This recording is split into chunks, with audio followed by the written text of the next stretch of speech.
Okay. Kayla got the 111, the 411. Sipping lemonade, throwing light shade. Okay. No Tyler, Nilly been a hero. Andy Dex with the left, I can hit a euro. 2020 been trash, I see clear though. All my shit fire, I ain't none of them weirdos. Flashback, no snapback. Beat bon appetit like a rap snack. I took hollow beat, I had the Jack. Young and got all of the powers like Jack. Incredibles reference. Shawty want my sausage, had to give her breakfast. Gotta thank Jesus, all of them blessings. Damn that boy gifted, seated in his presence. Go, gotta be spazzing. I'm AI, y'all ain't fucking with my practice. All my guys gon' be about that action. 5 black boys, last name not Jackson. Go. Hi everybody, it's Kayla Got the 411. I'm back for another What's Good segment. Today I have Nilly. He is this week's guest. So I like to ask people, what's good with you? How have you been and your family, especially with COVID going on? Well, first and foremost, thank you for having me. I definitely appreciate it. What's good with me? I'm cooling, man. Just touring. Trying to tour in the midst of a pandemic is a significant challenge, but we got to make it happen. My family's good. To God be the glory for that. But and I'm healthy, so no complaints from that end. Just trying to get it how I live right now. How has tour life been? Have the promoters been picking up? Because I see a lot of artists, it seems like they back working, they doing club hosting. So it seems like everybody's getting back to normal. We're down here in the South, I'll say that. Right. So what's happening is a lot of people are trying to make up for that lost time. Now, you'll have your certain venues where masks are still mandated. You'll have your certain venues that say no mask, but they set it up to where people are more spaced out. No mask. Right. So you have some states that say that you don't need a mask. States like Texas, they say that you don't need a mask. You know what I'm saying? But what they would do is they would space out the venue so that people could still feel comfortable with assigned seating and things of that nature. I got a couple of shows coming up in Houston and Dallas, so I'm really curious to see what happens with that. But all in all, people are getting back to it, trying to make up for that lost time that we had. Yes. So I like to ask people also, with us being in the house for a whole year, kind of stopped a lot of things. So were you able to utilize the internet and stuff like that to kind of reach the audience still, since you couldn't really go out? For sure. So COVID, so I'll just put a timetable for you. I moved to Atlanta in February of 2020. And COVID hit in March of 2020. So while I'm adjusting to not only just a new city, but a new state, I also had to adjust to the COVID guidelines. So it was terrible timing for me because I moved out here to hit the ground running.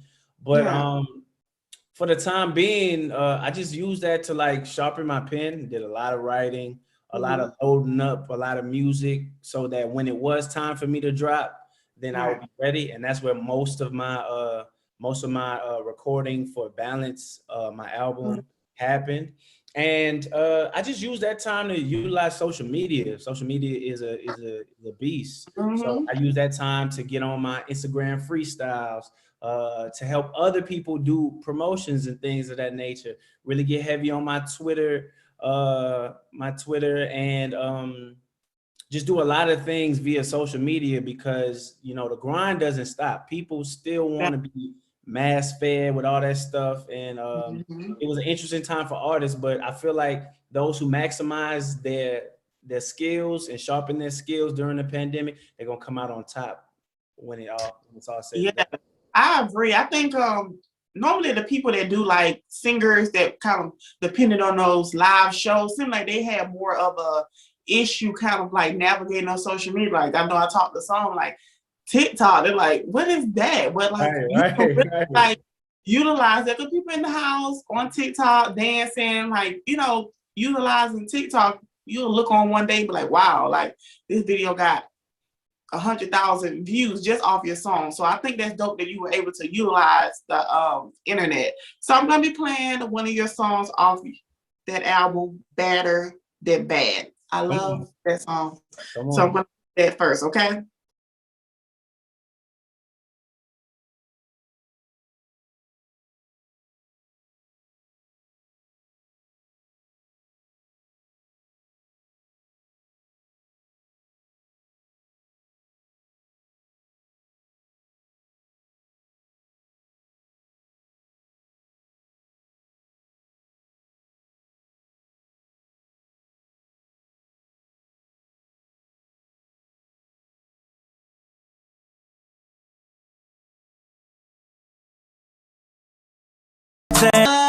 love that song. I think most women like that song, right? That's probably like a bang.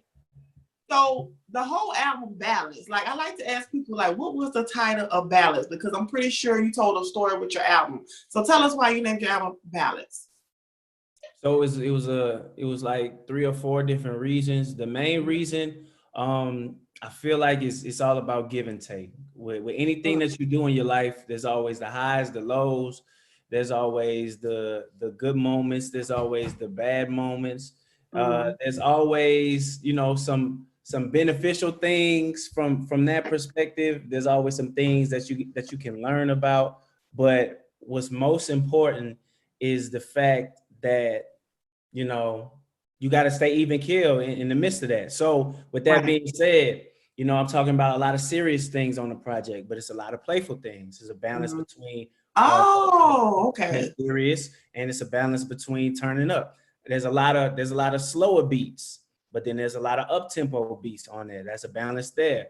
And then from my subject matter perspective, you know, it's a lot of things from like a viewpoint of me rapping, and then I maximize on a lot of singing on that project as well. So it's just, you know, everything is even keel. Wait, yeah, I was going to ask you that about your singing too. Voice. Can you hear me? Yeah, I can hear you. Yeah, I was going to ask you about your singing. There was a big balance between you rapping and singing, so I didn't really know you was an actual singer. I listened, I was like, wow, he has a really great voice.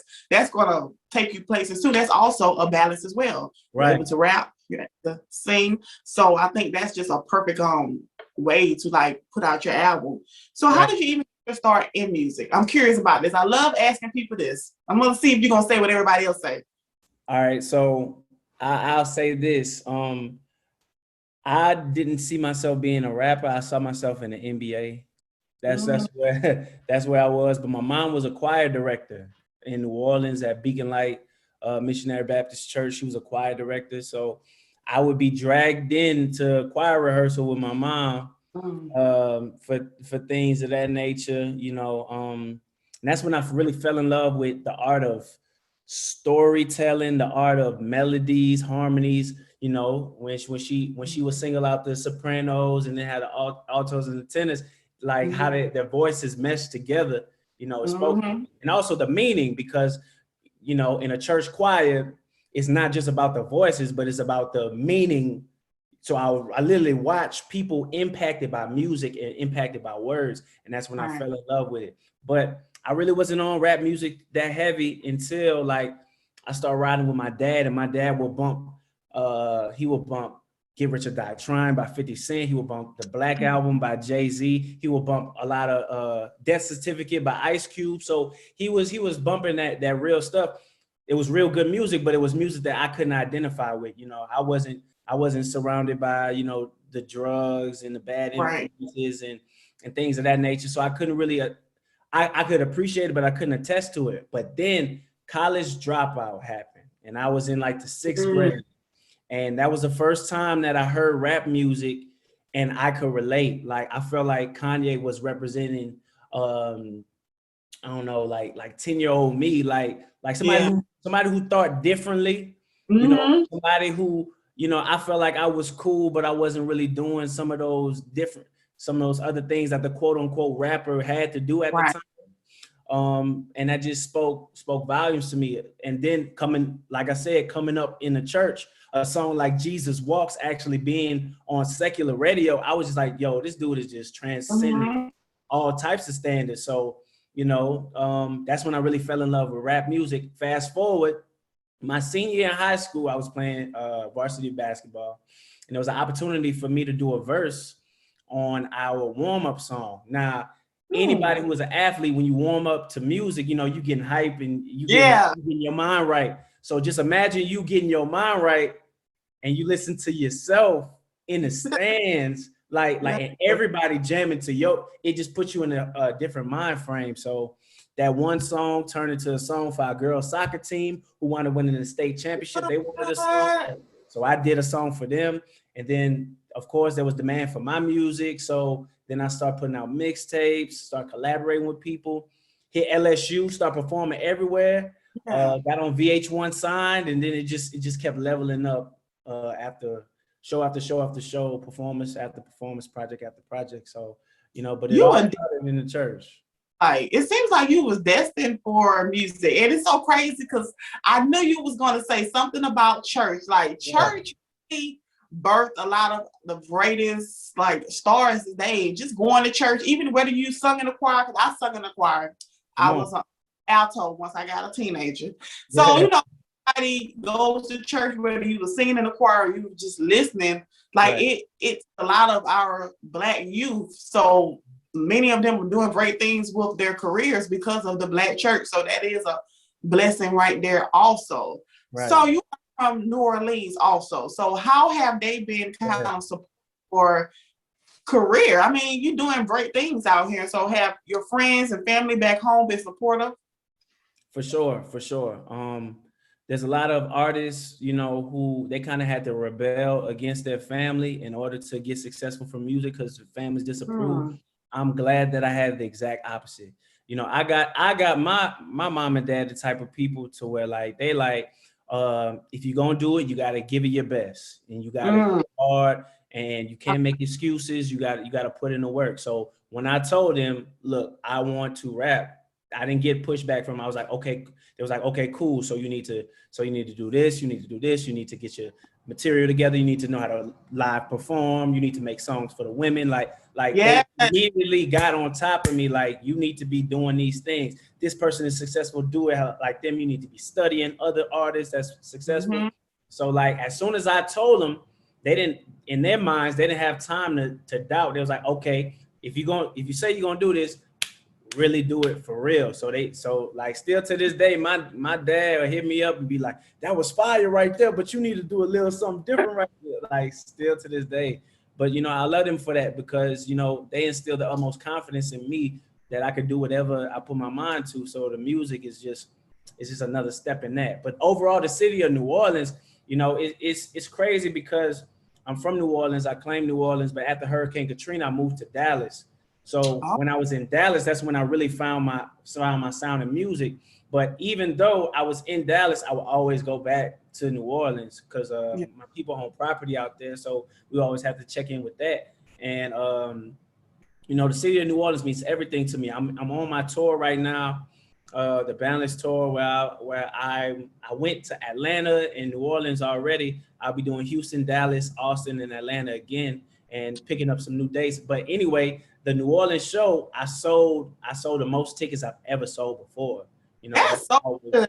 That is so good because you hear people going back home and don't nobody come out when they go home, and then they want to say, "You forgot about us." But where were you at when you was grinding? So I like the fact that they showed out for you and stuff like that. Like able to go home and just like sell out. Like that's a blessing. That's a blessing that all artists want. Absolutely. You always got to remember where home is. Always got to remember where home is. And I put on for my city anytime I get.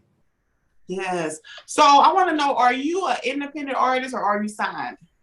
So I am independent. And when I'm not like the independent, but you still got like you still got like a big homie backing you with his bag. Like I'm independent to where like, everything you see from me is self-funded. So like I'm the one that's paying all these producers, making all the music, of course, paying for these studio sessions, music videos, promo, like touring, organizing the tour myself. Like it's a challenge, but I love it because what it's doing is not only is it making me more versed as an artist, but it's making me more versed as a businessman, right?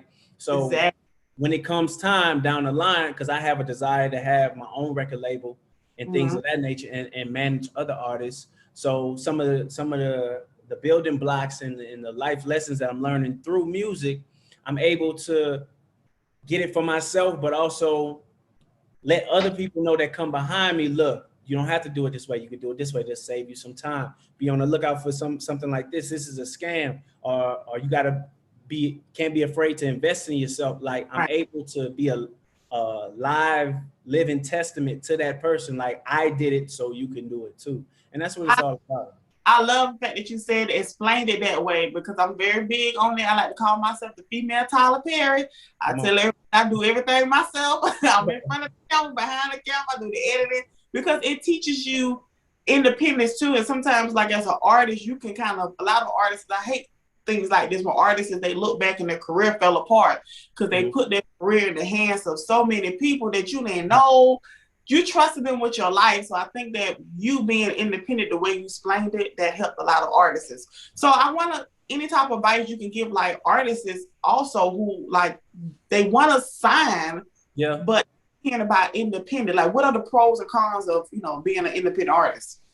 All right, so I'll state the obvious. Signing to a major record label, there's a difference between signing to an independent record label and a major record label, right? So the major record labels, the Universals of the world, it's all relationship based, right? So they have established a relationship with the powers that be to push your music to the forefront. But with anything in business, if somebody has leverage over opportunity, they recoup more. So for example, let's say an artist signs a major record label with I won't even say with ABC Records, just make it up.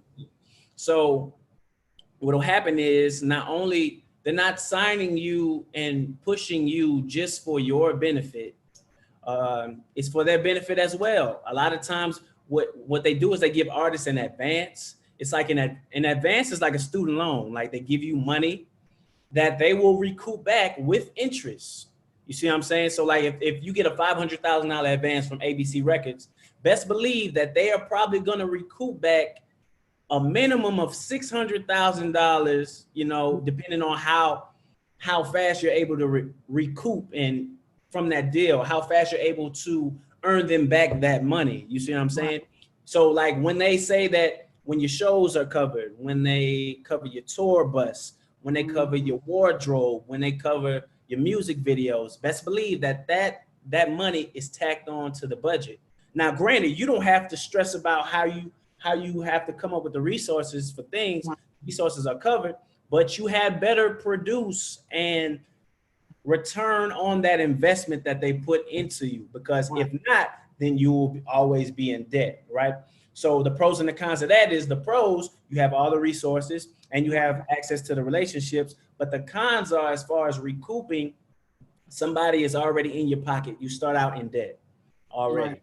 So that's one thing, but it's pros and cons to that. Maybe somebody might be like, as long as I get the exposure I need, I'm able to manipulate that and then get to the point to where I can recoup back from my deal and then be independent to where like I've gained the exposure. Now I can do it the right way, right?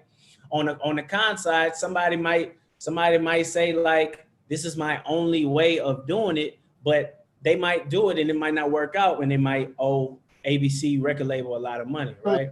So that's from the industry side part. Well, in the independence standpoint, you have control over everything. It's a lot more pros and cons in my opinion. You have control over everything.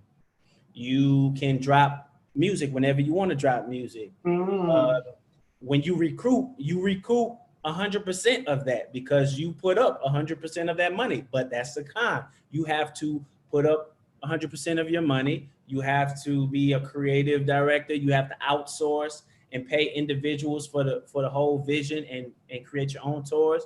But I feel like if you call yourself a rapper and you claim that you want to be the best of the best, because that's a whole nother topic. A lot of people are doing music, but they don't really want to be, they don't want to be great at it. They just want a money grab. Don't even get started on that. Right, that's for another day. But if you claim that you want to be a great rapper, and more than rappers can attribute to this, artist, musician, businessman, businesswoman, anything like that, you have to invest in yourself. That's number one. Invest in yourself and invest in yourself unapologetically.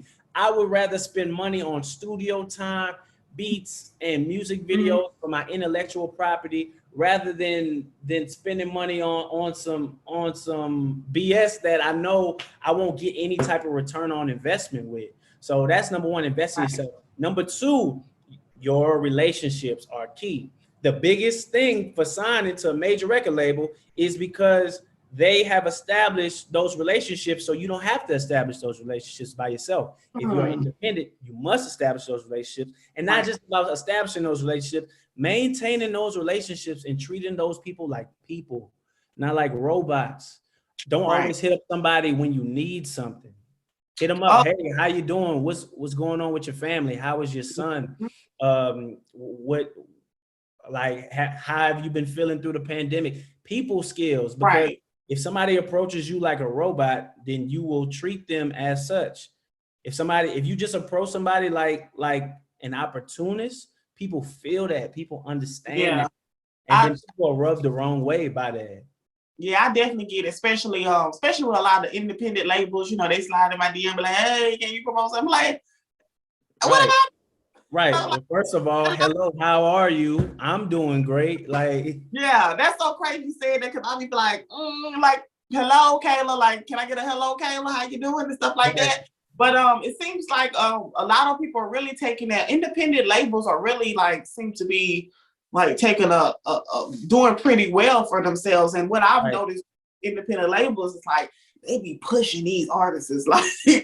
I'm talking about pushing these artists to the point where nobody don't know who they is, and all of a sudden they on the radio.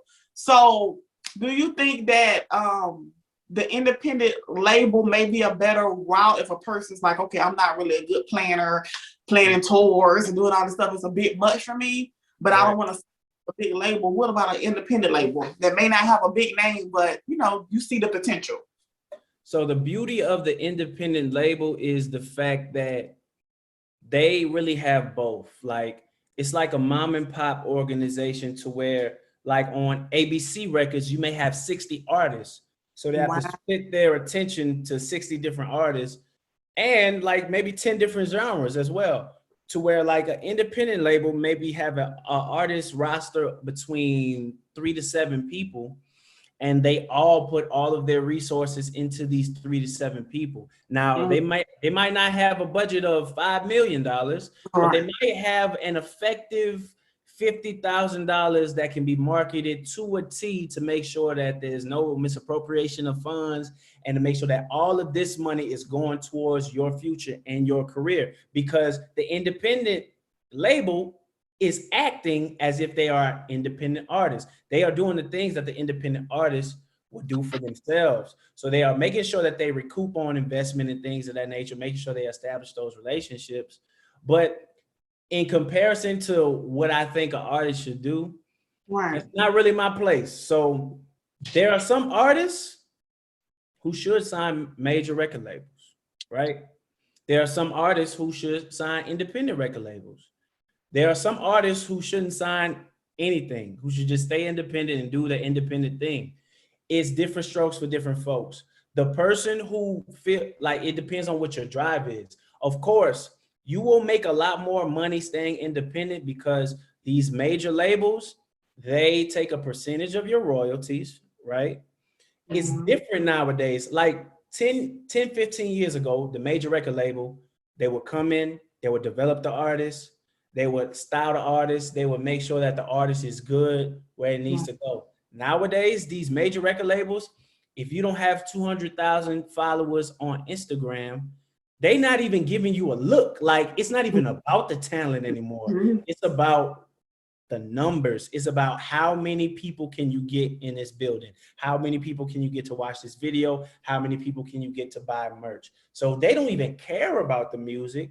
They just care about the numbers. As far as the independent record label, is a balance between both.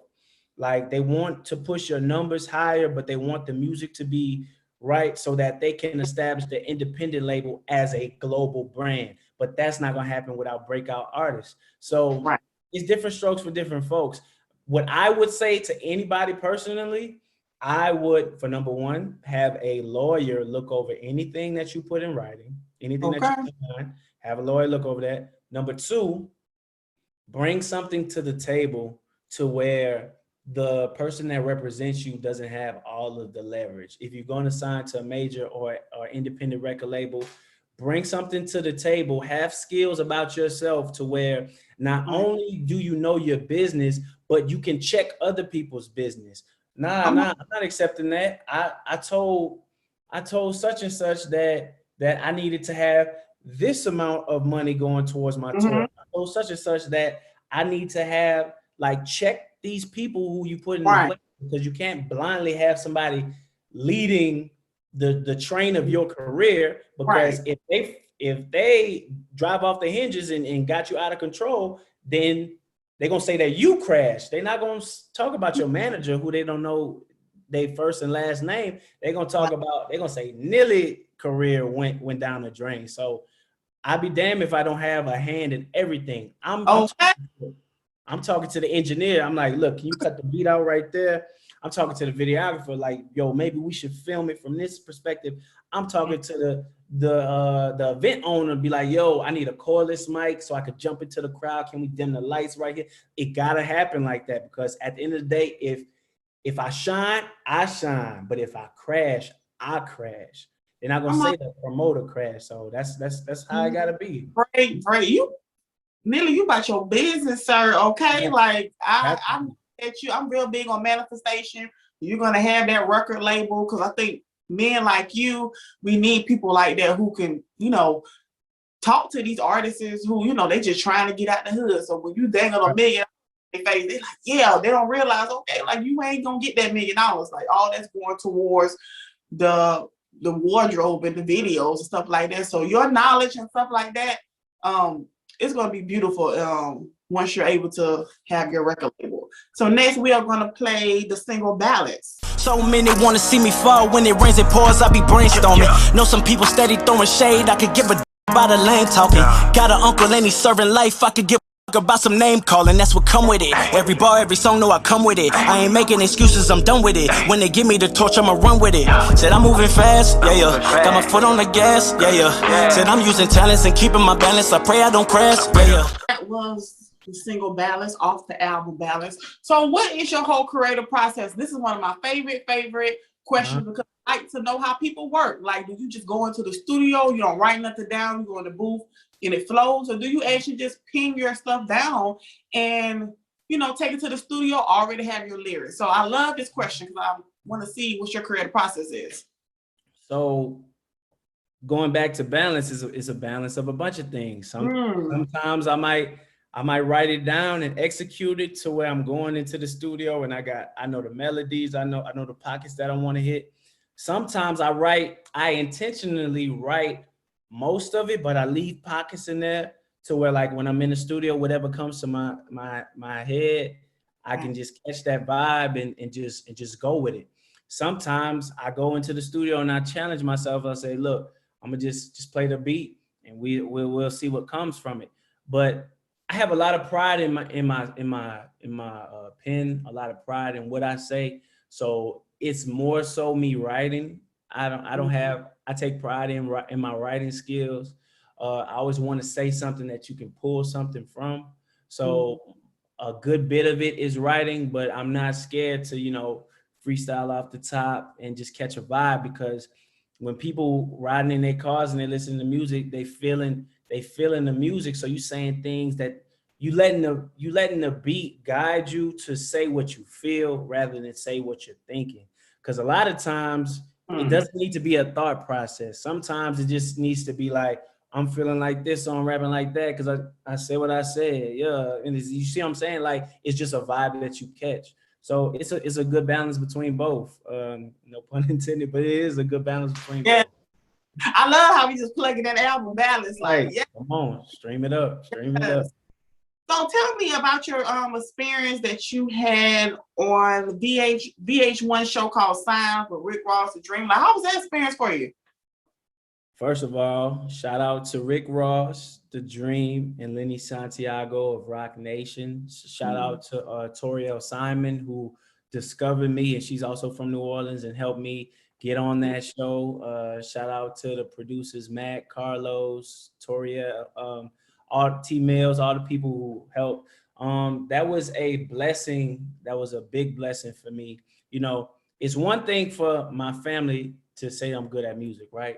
It's one thing for my friends to say I'm good at music. It's one thing for my college to notice me as an up-and-coming rapper. But when Rick Ross say Nilly Nation on national TV, you see, like it's over with at that point. Right. Now it's no longer in my head. It's no longer if I make it. It's when I make it. You see what I'm saying?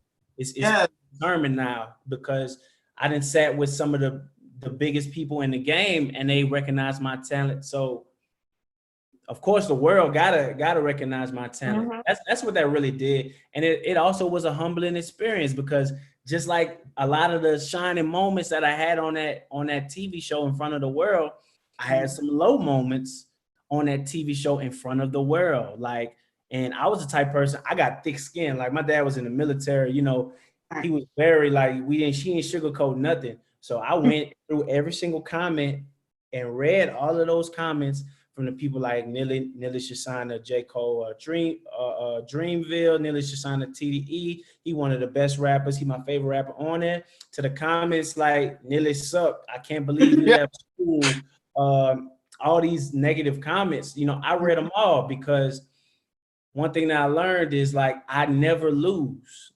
I can never lose in life. Come on. In that song Balance, I said, you never lose if you learn from it. Come on. Right? So either I take a W and I rejoice for the victory, or I see that opportunity to grow and to shine and to actually learn from my mistakes. So a lot of the quote unquote losses are bigger W's for me because it's making me a better person. A lot of times you will learn a lot more from failures than successes. So that's how I really looked at it. Unfortunately, at the end, I didn't get the deal, but I think that was a blessing in disguise for me because going back to the conversation that we had about major labels, independent labels, you see what I'm saying? Like, and I got all of that exposure, the same exposure that those other people got, but now I'm able to man and back myself fully with a national, like I'm doing shows, like I'm talking to people to do shows in LA and Florida and New York. Like I don't know if that would have happened without VH1 sign, but it's about me maximizing on those opportunities and using that because, you know what I'm saying? Like everybody doesn't get that opportunity.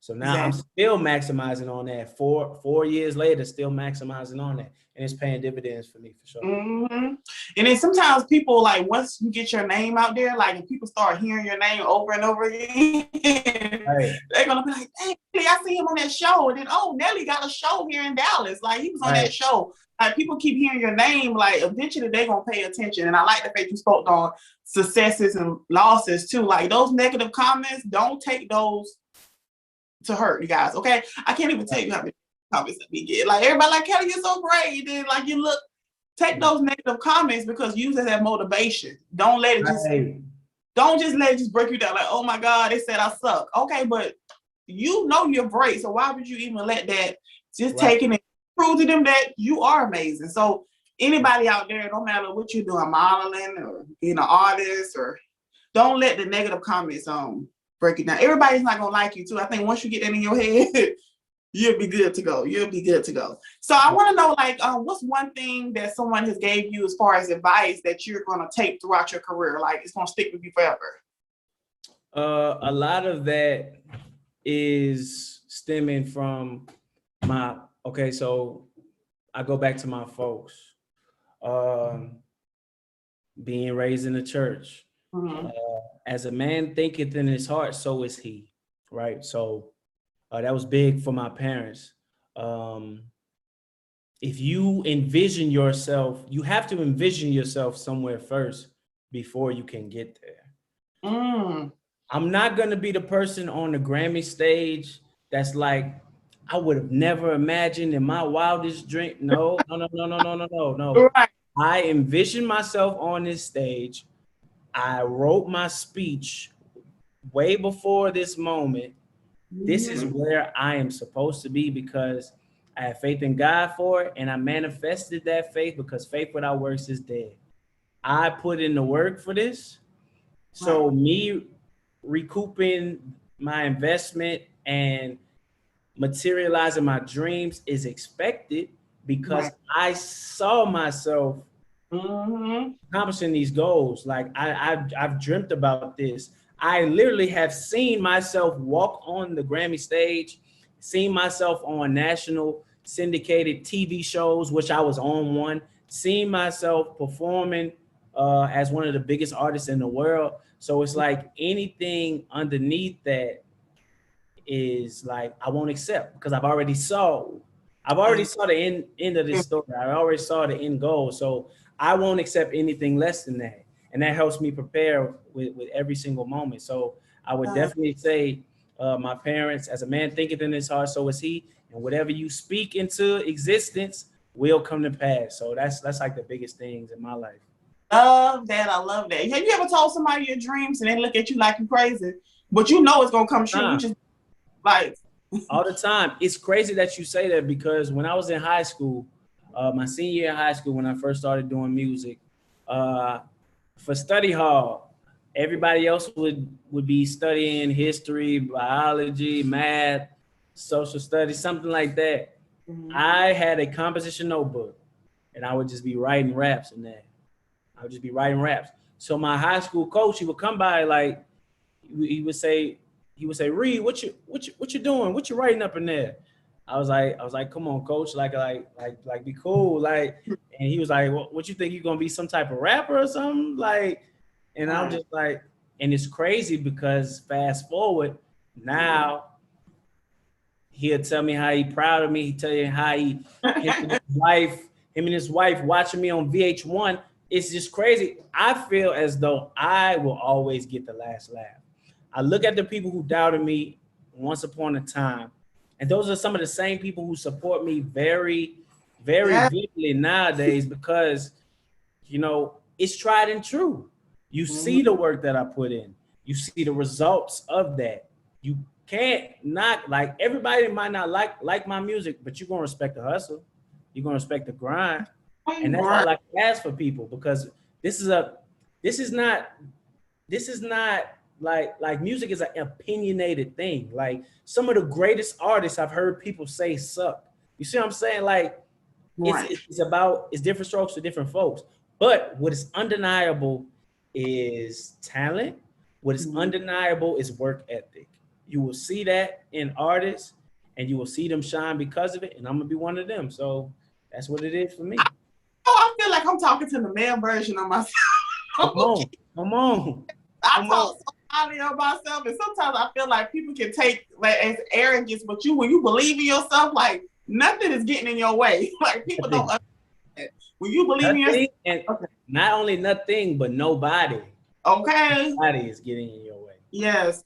So we are coming to the end of the interview. So tell us what you have coming out. Like, what are you working on? I know you're on tour right now. Any music play or collabs? Right. So first and foremost, stream balance. Balance is available on all major platforms: Apple Music, Tidal, Spotify, Google Play, Amazon Music, YouTube, all of that stuff. Stream balance. Be on the lookout for the Balance music videos. I will have 5 music videos dropping. Significance on the 5.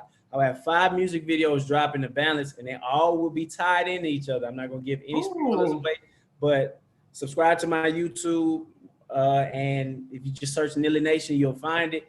And be on the lookout for those videos. I am actively touring right now. I've done a Atlanta show. Big shout out to Atlanta, New Orleans. I will be doing Houston, Dallas, Austin, as well as doing Atlanta again. And I'm looking to pick up some more show dates. We might be in Nashville, might be in Charlotte, might be in LA, might be in Florida. Like, so there's a lot of things coming up with that. Definitely follow me on Twitter, Instagram. That's the main way to stay connected with me and all that I have going on. Also, nillynation.com is where you can see all the tour dates, where you can book tickets to the shows, where you can see all the videos, all the interviews, as well as where you can buy merch. Because, you know, as an independent artist, we sell the merch to get our names out there, but that also helps fund the business. So definitely go to nillynation.com and check that out. But yeah, there will be an EP dropping on my birthday, and we're gonna do another project in 2022. So, you know, we actively doing feature verses. I just knocked out a feature verse yesterday for one of my good homies, Trey Lewis, out of Baton Rouge, but now he's in Dallas. So big shout out to Trey Lewis. We got a song coming out, but yeah, coming to a city near you for sure. And my birthday is October 21st. Your birthday is October 21st? Yep. That's You're a Libra. Yep. I Y'all, just want to say thank you so much for watching the show. Hope you enjoyed it. If you enjoyed it, don't forget to like, comment, share, and of course, hit that subscription button. I am grateful for every view, whether you like me or you don't. And don't forget, I got a podcast too. There are exclusive episodes on that podcast, so don't forget to go check that out as well.